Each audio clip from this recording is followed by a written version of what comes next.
If you are looking to start a strawberry patch from scratch this year, then there are 4 ways you can go about doing that. You can begin your plants from seed, from bare roots, from plants, or from runners. But if you are looking for the quickest way to get a harvest with the least amount of effort and trial and error from you at the lowest price point, then bare root strawberry plants are going to be it for you. Now, cold hardy perennials go to sleep over the winter. They hibernate, they go dormant.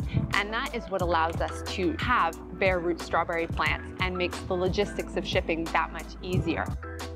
There are a variety of different types of strawberry plants. There are June-bearing, there are ever-bearing, and there is even a native to Southern Ontario strawberry plant that makes for an excellent ground cover for low to no traffic areas. Most of the varieties that you are going to find in stores, in mass market, is not going to be our native variety.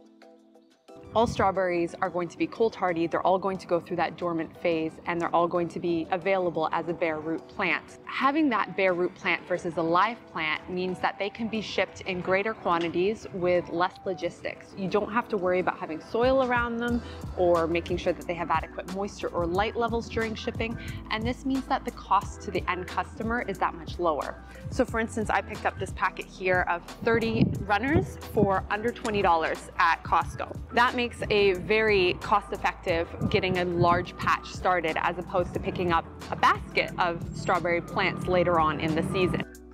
Now, because bare root plants are available when they're dormant, this means that they are available in stores and being shipped out in late winter when we often still have snow and ice. And there tends to be a fair bit of confusion on when you can plant them and get them into the ground. And it doesn't help when you have packaging from companies such as Bulbs Are Easy through Costco that have very confusing information on the backside as well. I'm just going to read it to you for some reference. A beautiful summer border with bulbs. These are not bulbs. Has limitless possibilities that anyone can create. Plant in the spring after last frost. If you cannot plant your bulbs and perennials right away, store them in a cool, dry, dark location like a basement. Those two items are somewhat conflicting. You want to plant them as soon as possible, and if you store them indoors too long, they will actually begin to sprout, which is what has happened on some of the ones that I have received here. Even though they have been stored in the basements, they have begun to put out new growth because the season is waking up, spring is coming, but we are still over a month away from last frost. So if I keep these inside as directed on the package, I'm missing out on a big opportunity, and I can actually spoil my plants because they can begin to go off in the bag. So when do you want to plant bare root plants? Well, it is as soon as the soil is workable in your space.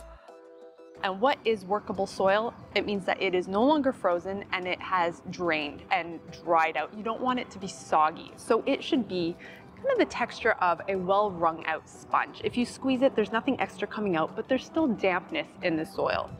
When is this going to happen? Well, that's going to vary from garden to garden, and even within one property, that can vary drastically as well.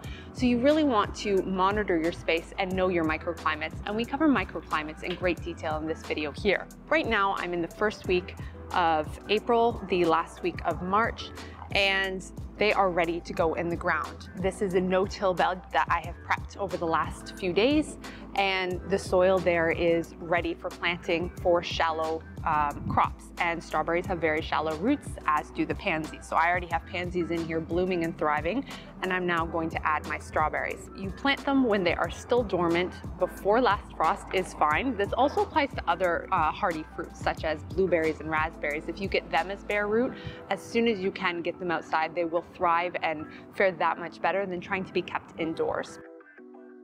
So we are going to just dig a little hole, making sure that the crown is kept above the soil, but not too far above because we don't want to expose it to too much frost. But we also don't want it to be buried within the soil and therefore experience rot either. So we're going to get this into the soil, and then we are going to tuck everything in with a nice little blanket of mulch. And that will help to get us through to that last frost day without really exposing these plants to too many extremes. So I have had these soaking for about a half hour now, maybe a little bit longer, just to rehydrate the roots because they have been sitting in a bag for goodness knows how long, because they come in a fairly large bunch, and then you want to just break them apart, locating the crown, which is this kind of thicker zone up at the top here above where all of the spindly roots are. And then we're simply going to take it, dig a little hole in the soil, spread the roots out, and place them in, keeping that crown just above the soil line. And it's going to look like nothing.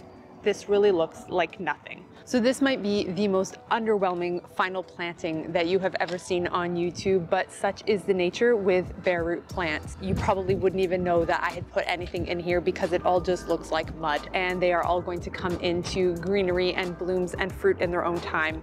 And with the nature of strawberries, they will slowly take over this bed and allow a really nice bounty of sweet snacks for my little ones to pick from, and to get them through that last little haul of wintry blasts and what technically spring, but it always feels more like winter. I'm just gonna tuck in these plants with a nice little mulching with some cedar mulch. You wanna make sure in edible beds that you are not using anything with color, so none of that red or that black, because it will leach into your food.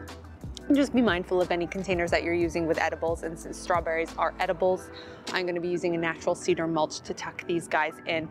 That is how and when to be planting bare root strawberries in Southern Ontario.